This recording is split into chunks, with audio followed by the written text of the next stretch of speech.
Hi, thanks for tuning in today. I'm Brian Lau. I'm with Jingjin Movement Training. I also teach with Sports Medicine Acupuncture Certification Program.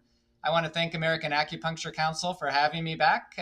Today, we're going to be looking a little bit at the liver channel.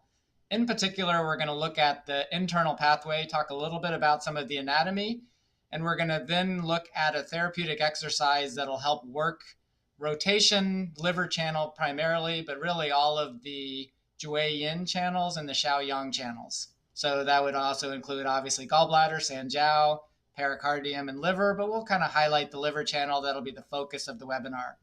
So let's go ahead and go to the PowerPoint. We'll jump into some anatomy, and then we'll look at a movement that will work some of this anatomy. So this image right here is showing my interpretation of the liver sinew channel. So we'll maybe talk a little bit about the sinews, but I want to go into the next slide and we'll kind of go right into the liver channel itself. So many of you are familiar with this image from Deadman's Manual of Acupuncture, or you're familiar with other images possibly. So just to highlight the internal pathway here, we have the external pathway. Acupuncturists are all very familiar with that, probably familiar with the internal pathway, but the external pathway, we have points, so we have a little better sense of the anatomy. Liver 13 would be actually a motor point, motor innervation for the external obliques. Liver 14 would also be on the region of the external obliques, kind of more at the attachment site. But let's look at this little internal pathway and discuss some of the potential anatomy for that. These internal pathways can be a little bit more vague. So I'm going to go to an image, a couple images actually from Netter's Atlas of Anatomy. Fantastic anatomy atlas. So in Netter's Atlas, here we have inside the abdominal cavity. So peritoneum's removed. What we're seeing is the liver reflected back. So you can see the little hook here, grabbing the liver, pulling the liver back. And what they're trying to highlight, what Netter's highlighting in this image is the lesser omentum between the liver and the stomach. It's kind of a ligament that holds the liver to the stomach, allows for a particular amount of movement, but keeps some positioning of those organs intact. So I see that this lesser omentum is part of that internal pathway of the liver. Topography-wise, it makes sense. It matches the topography fine. But if you open up in dissection and go inside of that lesser omentum, then I think it really gives a clear indication, or at least a hint at what the liver channel is all about. And that's what we're looking at here. We have the contents of the lesser omentum. We have the hepatic vein. We have the portal vein. And then we also have what I think is really important to understanding the liver pathway and the liver channel itself is we have a branch of the vagus nerve. So in my view, and probably others, the liver, being a general, directing where the blood goes, is really about autonomic nervous system functioning. Particularly, you could argue that it's about the parasympathetic rest and digest portion of the autonomic nervous system. Very active at night. The blood returns to the liver at night. It returns to all these vessels inside the liver, these capacitance vessels that holds and stores a whole lot of blood. Blood moves very slowly through that. They're more full at night when we're not moving. It's more under the control of the parasympathetic nervous system, but it's also really autonomic nervous system regulation, telling the body to give blood to the digestive organs, or do I want to give blood to the skeletal muscles because I'm out playing football or doing martial arts or something like that. It's where am I in my phase of activity? So it's really about regulation between those. Now we think of the liver oftentimes from pathology, which is more sympathetic overload, but in its health and most sort of obvious function, it's really more about that rest and digest, the most yin, the quietest portion of the nervous system. And lo and behold, inside this lesser omentum, we have the branch of the vagus nerve. So I would posit that this gives us a hint that that internal pathway is following the vagus nerve or has something to do with the vagus nerve. I'm not saying it's necessarily the entirety of the pathway, but it has something to do with that pathway. So we're going to look at a movement in a little bit, and I want to be able to move this region, or at least over time of practice of this movement. I want that to move the liver and move the liver in relationship to the stomach to be able to exercise the contents in the lesser omentum. So just a real brief summary of movement of the liver. The liver itself has movement in context of these ligamentous structures like the lesser omentum, in context with the diaphragm, of course, also.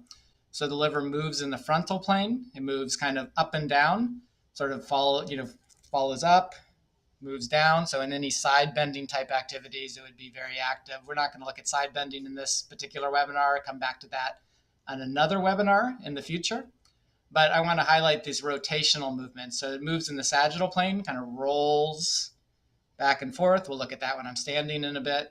And then it kind of moves in the sagittal plane, kind of a tucking under type motion and a tilting motion.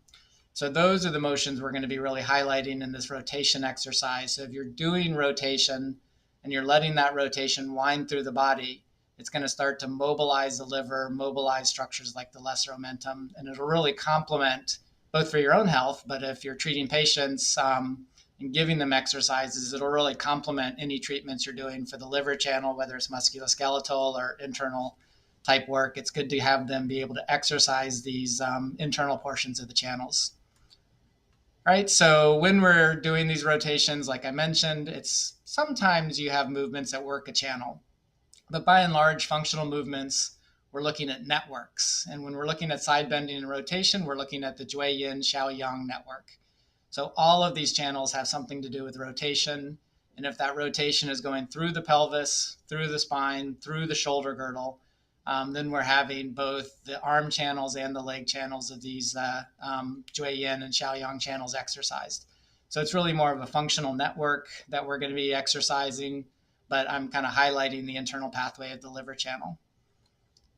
So just a couple images here. All of these are showing some aspect of either rotation or side bending, with the exception of the middle image, which is really more about extension. I put this one in here for a particular reason, because even when we're doing activities like Tai Chi, like this is showing push hands or a Tai Chi movement, we're stabilizing the lateral side of the body and the medial sides of the body.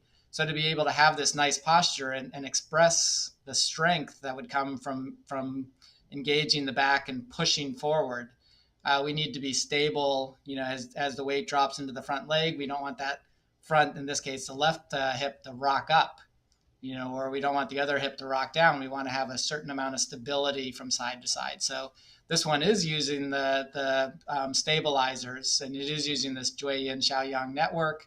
But to do it, it's not an active movement that you see like you do in this gymnastics ring movement, where you can see an obvious side bending or any of these rotational type movements. So that's why I put that one in there. But all of them feature some aspect of rotation or side bending, all featuring that Jingjin Xiaoyang network.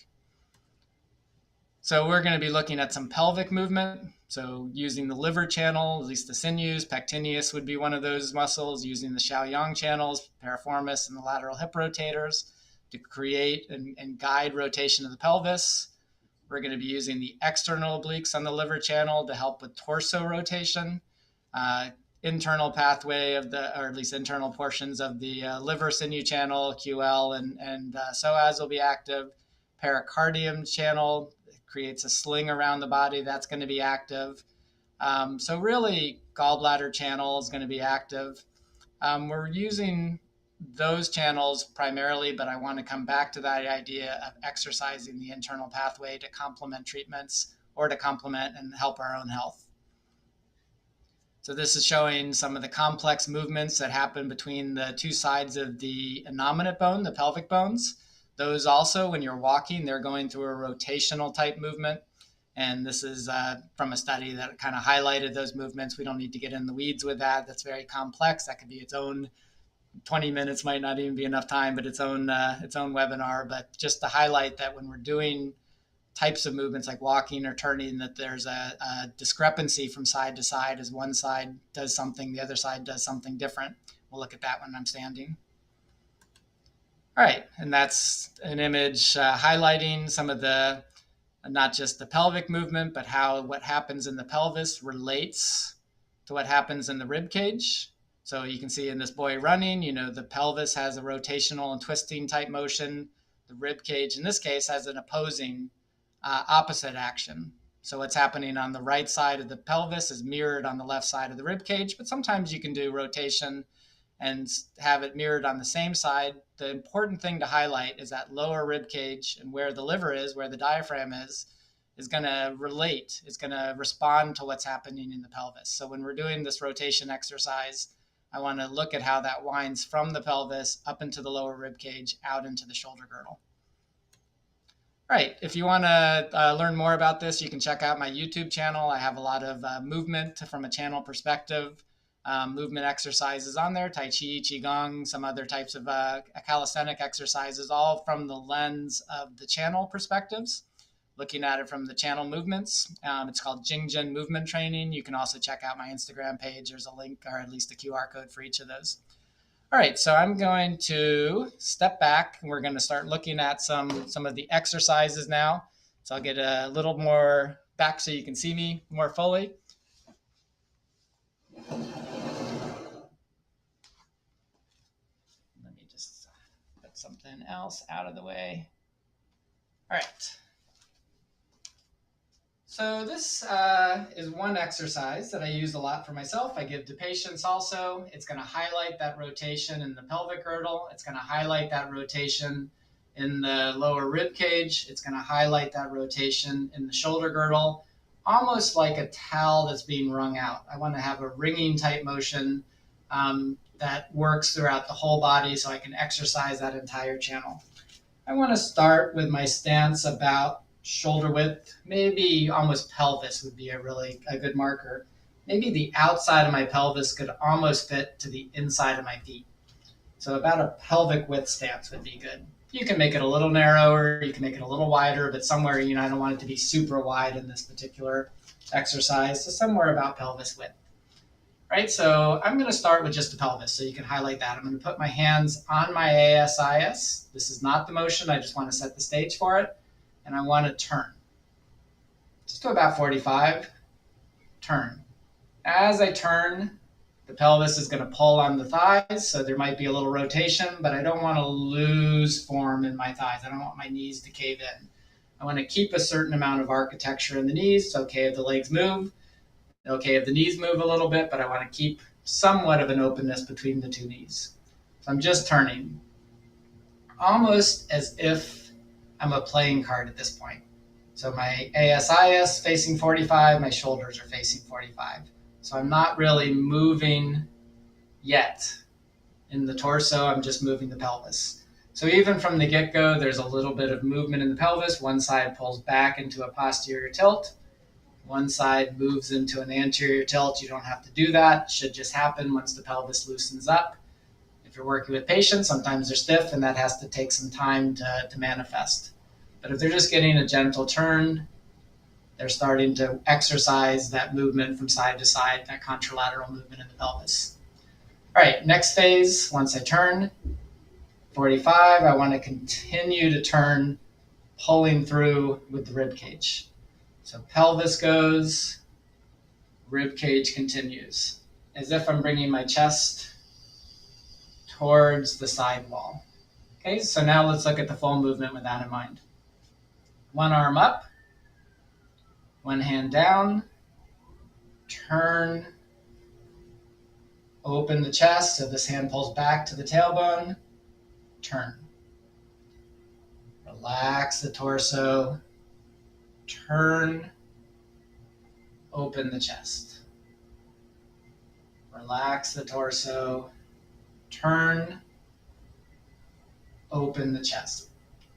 Real briefly, I'm going to turn to the side so you can see from a different angle. So as I turn, this hand, I want to let it pull back, turn my chest. So my chest is almost facing forward now. That's going to depend on flexibility.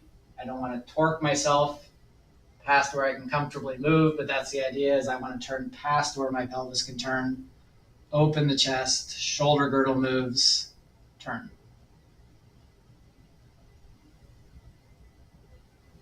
Soft, gentle. It's not a real big deal with this exercise, but it can be very useful to do on a regular basis. Okay, so facing forward again, I want to highlight a couple more things and then maybe show it, and then I think we'll be good. So as I turn, opening the chest, it's as if somebody's reaching through and pulling the rib cage. So I want to turn fully to where this area moves. Then when I come to the other side, turn, move. So I want that whole lower rib cage to kind of pull through, so somebody's reaching through and pulling me. So see if you can see that as I'm doing the motion.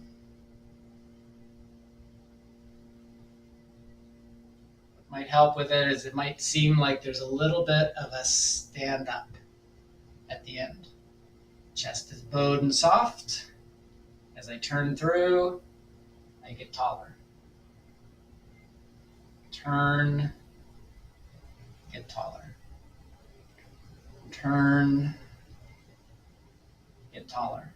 So that getting taller is where you start working the lower rib cage and start working the internal pathway of the liver channel.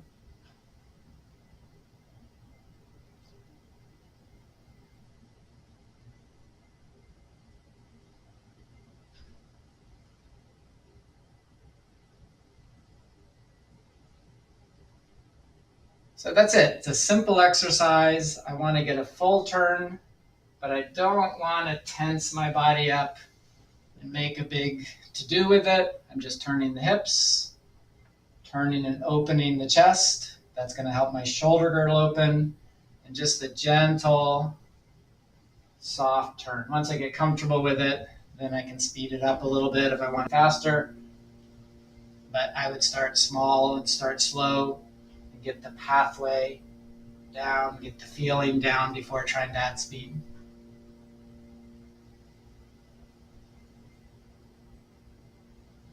Right, so I will get a video up on my channel for this. I might go from different angles. You can see it a little bit more. But I think from just that, it's something to get started with. This is an easy exercise, easy for patients to do. It's a little bit of coordination with it. It can be a little practice for people, a little guidance. You just want to watch them and see that they're doing it in a very balanced way. But it offers a lot without too much difficulty. So I think it's very applicable for a lot of people. You could do it seated also. Just keep in mind when you're seated that you wouldn't have access to as much turning of the pelvis. So if this area was fixed, I wouldn't want to pull myself around. I wouldn't want to pull my shoulder girdle around to get the movement. I would still want it to be small rib cage turning in relationship to the pelvis, so you don't have as far to go in a chair, but it is applicable. It is something you can modify into a seated position. It's a good chance to work the liver channel, and it's helpful for a lot of musculoskeletal, back pain, that kind of stuff, but really anything that's involving that channel. So thanks to American Acupuncture Council. It's really enjoyable for me to come out and show some of these exercises, look at the pathways, to get a chance for us to feel movement in those channels. And maybe we'll check out side bending next time in the next webinar, and we'll go over some applications for patient exercises or for your own therapeutic benefit. So thanks again, and I look forward to seeing you guys next time.